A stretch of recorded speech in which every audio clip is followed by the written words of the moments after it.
Hello అండి, welcome back to our channel. నేను మీ రేవతి ప్రకాష్. ఇవాల్టి రెసిపీ పప్పు. మనం రొటీన్గా టమాటా పప్పు, ఆకుకూర పప్పు చేసుకుంటాము. ఇవాళ ఎండుమిర్చితో పప్పు ప్రిపేర్ చేసుకుంటాము. చాలా టేస్టీగా కమ్మగా ఉంటుంది. ఈ క్వాంటిటీ వచ్చేసి 4 మెంబర్స్ ఈజీగా తీసుకోవచ్చు. మరి అది ఏ విధంగా ప్రిపేర్ చేయాలో చూద్దాం. నేను ఇక్కడ 1 కప్పు పప్పును తీసుకున్నాను, 2 టమోటాలు, 1 ఉల్లిపాయ, కొద్దిగా కరివేపాకు, కొద్దిగా చింతపండు, 7 ఎండుమిర్చి తీసుకున్నాను. కారం ఎక్కువ కావాలనుకున్న వాళ్ళు ఇంకొన్ని తీసుకోవచ్చు. మరి ప్రాసెస్లోకి వెళ్ళిపోదామా? ముందుగా పప్పును బాగా శుభ్రంగా కడుక్కోవాలి.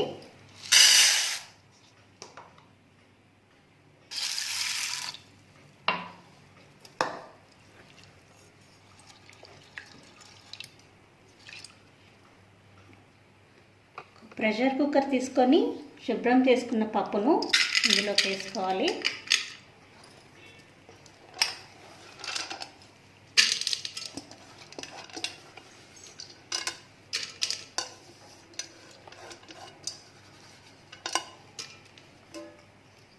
ఇందులోకి 1 స్పూన్ ఆయిల్ వేసుకోవాలి.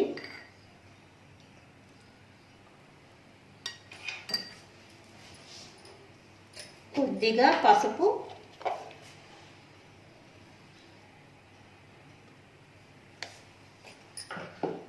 ఒక గ్లాస్ వాటర్ వేసుకోవాలి. 1 గ్లాస్ సరిపోకపోతే ఇంకొంచెం యాడ్ చేసుకోవచ్చు.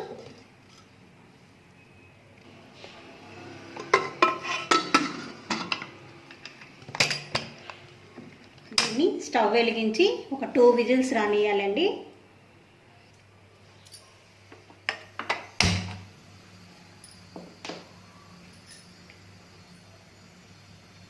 ఈ రెసిపీ బ్యాచిలర్స్ అయితే ఈజీగా ప్రిపేర్ చేసేసుకోవచ్చు.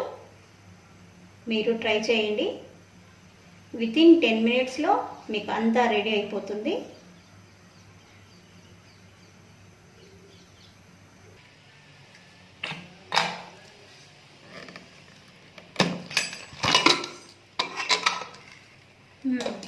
పప్పు ఉడికిపోయింది.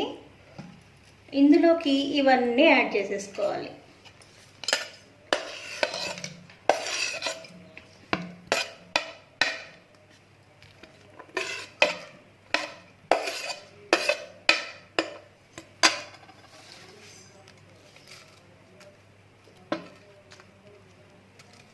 ఎండుమిర్చి 2 అట్లా తుంచుకోవాలండి.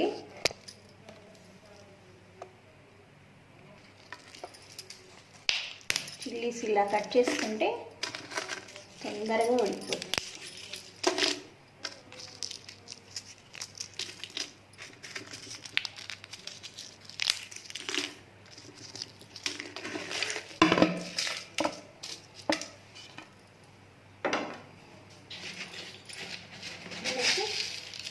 కొద్దిగా ఉప్పు,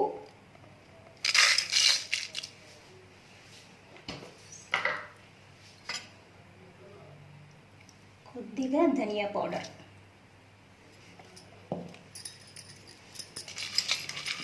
వేసి ఇంకొంచెం వాటర్ యాడ్ చేసుకోవాలి.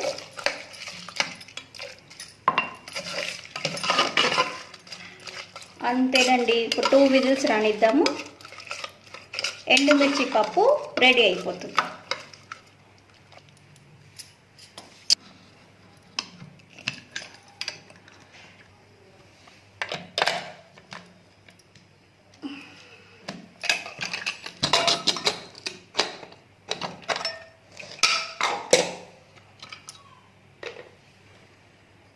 పప్పు బాగా ఉడికిపోయింది. దీన్ని కవ్వంతో ఎనిపేసుకోవాలి. చూసారా, ఇదేనండి కవ్వం. మన ఆడవాళ్ళకు వంటింట్లో ఒక పెద్ద ఆయుధం అన్నమాట.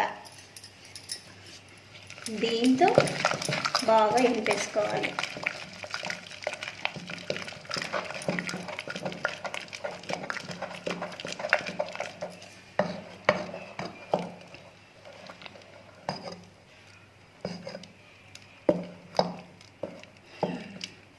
దీనికి మసాలా పోపు దినుసులు వేసి పోపు పెట్టేసుకోవాలి.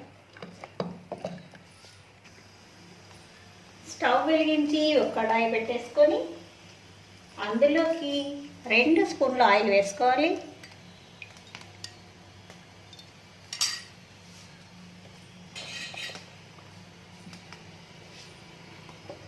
చూడండి, జస్ట్ 2 స్పూన్స్ ఆయిల్ వేసాను.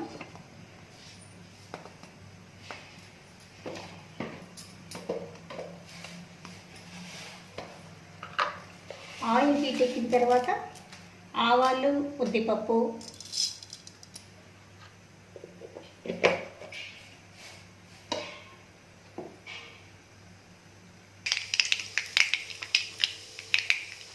ఉల్లిపాయలు, కరివేపాకు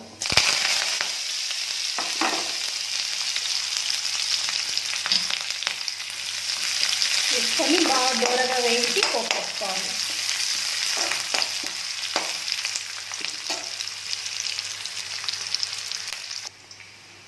పప్పుని సర్వింగ్ బౌల్లోకి తీసుకొని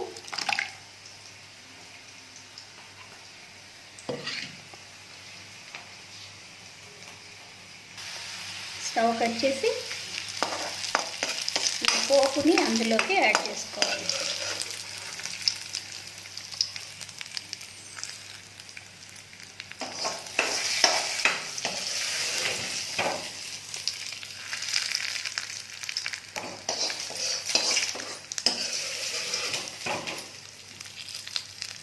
అంతేనండి, కమ్మగా రుచికరంగా ఎండుమిర్చి పప్పు రెడీ అయిపోయింది.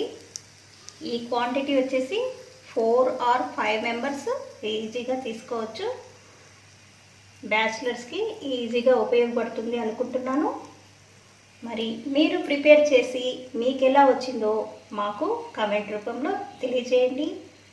మరిన్ని రెసిపీస్తో మళ్ళీ కలుద్దాం. Thank you.